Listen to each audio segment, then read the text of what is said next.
A petanca volveu a demostrar en Monforte un alto nivel da competición autonómica máis especial. Estas son de primer puesto de xogar de petanca. Un xogo accesible no que competiron deportistas de 18 asociacións de Special Olympics Galicia.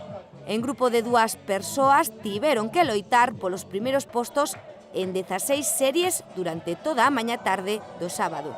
E o que consiste en colocar unha bola de madeira que chamamos boliche a 1 metro casi do final da pista e alternativamente van lanzando estas bolas co obxectivo de intentar achegar o máis posible estas bolas a bola de madeira pequena.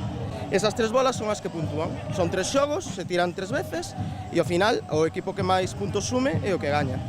Unha xornada deportiva no que tamén tivo cabida o campo través e que reuniu na cidade do Cabe a preto de 400 deportistas galegos con discapacidade intelectual. Estas competicións o que crea, o que veñen a reflexar é que despois dese esforzo que se fan nas asociacións, pois teñen a súa recompensa. Vir aquí saben que van levar unha medalla, van levar unha camiseta e iso crea autoestima, crea superación, que é o que nós estamos traballando. Unha competición que naceu en Monforte hai 20 anos e que nesta ocasión contou cunha ubicación de luxo, o campo municipal das Lamas, que foi acondicionado polo Concello para dito fin. Merece a pena axudar a estas persoas especiales que nos dan unha lección de superación todos os días e de como superar estas dificultades tremendas que teñen eles na vida. Por lo tanto, desde o Concello de Monforte poñémonos a total disposición das entidades que conforman Special Olympics para que sigan vindo aquí, para que sigan vindo á provincia de Lugo, porque desde aquí tamén facemos provincia e para que sigan disfrutando unha xornada de convivencia con todos nós. Monforte foi un pouco a sede pioneira da creación de Special Olympics, conjuntamente con Santiago.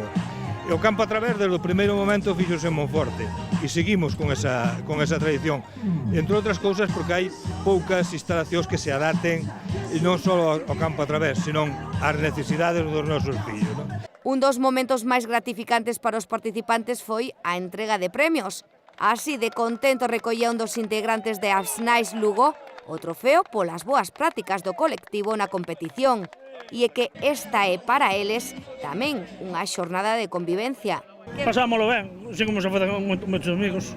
A celebración destes xogos promovidos pola Asociación Monfortina Prodeme contaron coa colaboración da Deputación e de Fademga. Onde hai un exemplo de igualdade e de creación de oportunidades está a Deputación de Lugo e aquí non podíamos estar sin colaborar e colaboramos económicamente cunha achega de 8.000 euros para que estos eventos, estas citas de persoas poidan sair adiante e melloremos como provincia. Máis de 4.000 persoas dos Special Olympics Galicia practican algún tipo de disciplina deportiva, a través da cal reforzan a súa autoestima e inciden nos aspectos persoais e sociais máis fundamentais.